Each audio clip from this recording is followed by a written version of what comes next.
There are some technologies that are developed somewhere in the world that cannot all be in Australia, but I would say in general Australia has a fair share of travel tech startups.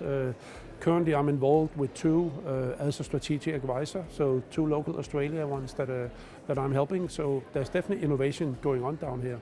Yeah. And the question is for the buyers and the suppliers to support them, because they can only make it if they get the opportunity to show what they can do.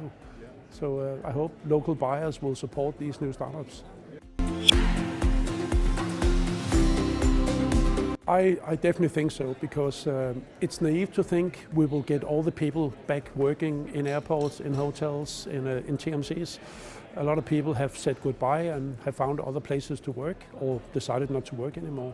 So we need to use technology to automate more, to eliminate repetitive manual work. The travel industry still has a lot of stupid manual work being done, and we can automate a big part of that. So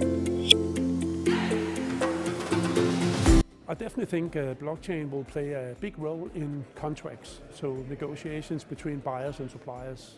Blockchain is perfect to manage the agreements and make sure they're executed every time. So it's not a random log anymore, but it's a hard data-driven decision. It's also going to impact payments. We will see new payment methods driven by blockchain technology. And then profile management. We are entering a phase where traveler profiles will migrate to blockchain-based infrastructure.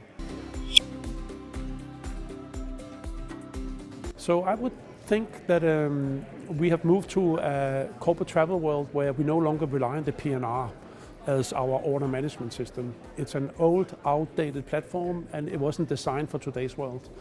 I'm also expecting high level of personalization. So the moment I start a search, the engine will effectively identify what I'm probably looking for before I even have completed a form.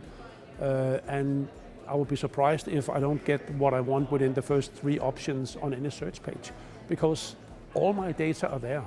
It's only a matter of using them more smartly. And then I think expense report will be a thing of the past. 95% of all trips, expense report will happen automatically in the background.